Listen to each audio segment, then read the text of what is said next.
Hello, I'm Chris Williams, but you know that already if you're watching this on Facebook. Today is Tuesday the 15th of January 2013, or at least my watch that's working, since I've got two watches, one with a broken strap, and the battery seems to be giving up the ghost on that. It's running half an hour behind what the correct time is. Anyway, I'd briefly like to mention my opinions on some articles that have been in the news here in the United Kingdom in the last few hours that have ramifications for the Christian faith.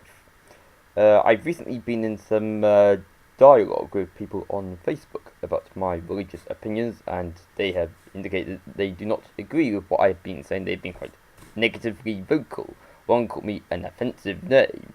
But could I go to the police about this person and say that I was offended? Well, it seems not, because Section 5 of the Public Order Act, which has been rather controversial piece of legislation in recent years, from what I can gather, is set to be scrapped, according to the BBC News website.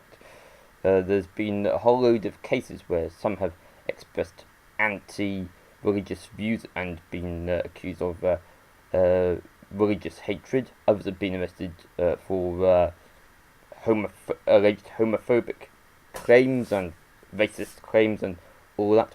But now, finally, the government and the Crown Prosecution Service of the United Kingdom are going to say that under freedom of speech, and I think also due to the European human rights business, apparently the police are now going to turn a blind eye. Well, this is a problem for me, because I've received some anti-autistic comments in recent years. I have Asperger's syndrome. I try my best not to mention that too many times. But now it seems that if someone were to single out my Asperger's syndrome and use that as something to attack me with, I would be able to go to the police and say, police, I'm offended by this person, but their attack on me. But apparently it is their freedom of speech allows them to criticise me and mention anything about me as something to use in their argument.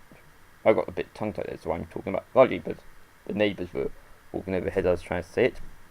I think you'll get the gist of what I am trying to communicate. So essentially, as some have said, particularly the Labour Party here in the United Kingdom, this abolition of Section 5 of the Public Order Act essentially means that you're now going to have a society where people seem to be set to go out of their way to deliberately offend people. Although I'm quite happy that those who have expressed opinions that they are entitled to express politically oriented opinions, they are now going to not be punished for saying things which are largely stating the obvious. I've got into spot of bother in recent time on Facebook by stating the obvious, and some people have come back and said, Chris, that's offensive. And I'm like, no, I don't think it's offensive. I've been saying what people have been saying in radio phone-ins and in newspaper letters columns. So all a case of judging the mood, and if you say the wrong thing at the wrong time, then you'll get an outcome that you were not expecting, it seems. And also, most of you watching this United Kingdom will be aware that there's been a few cases dealt with by the European Court of Human Rights today regarding people who wear crucifixes to work, and they've been sacked from their jobs, and that's been regarded as being an attack on the Christian faith. I've got the information up on the screen here now. One lady has won her case against British Airways. She was dismissed for wearing a crucifix, but others have been others have lost their appeals to the Human Rights Court regarding similar instances. One was sacked for refusing to carry out a civil partnership in Islington in London. Interesting, getting back to what I said a few minutes ago about freedom of speech, and this person expressing their freedom of speech when they said, I don't want to carry out the civil partnership ceremony because it's against my religion. Well, they're entitled to say that as far as I'm concerned, and the freedom of speech. But the council dismissed them anyway, but they were not complying with their duties. It says here that an earlier employment tribunal agreed with this lady that she had been harassed by her bosses into doing something that she was not unhappy with. But that was subsequently overturned by the Court of Appeal. So there's a whole, and then another case with a crucifix, but that's in a hospital setting. I think I can see there that if the person in the hospital setting was not a Christian, if they were from a different religion, and they saw the lady's crucifix, they might have been upset by that. So maybe that's why that lady didn't win her case. And then a relationship counsellor refusing to give sex therapy guidance to same-sex couples. Well, indeed, it's been the case in France more recently, and also in the United Kingdom to a lesser extent. Protests against legislation calling for same-sex marriages. We have several partnerships in the UK, but we don't have full-blown marriages. I believe that marriage is between a man and a woman. I believe that's stating the obvious. Marriage between two men, well, that of course is not natural. But I don't say too much, otherwise I might say something where people will say, Chris, that's offensive. I feel that I have been sticking to stating the obvious, but still people say, Chris, that's offensive. So I have to be careful with how I phrase what I am trying to say, but I think you'll get the gist of what I am saying. It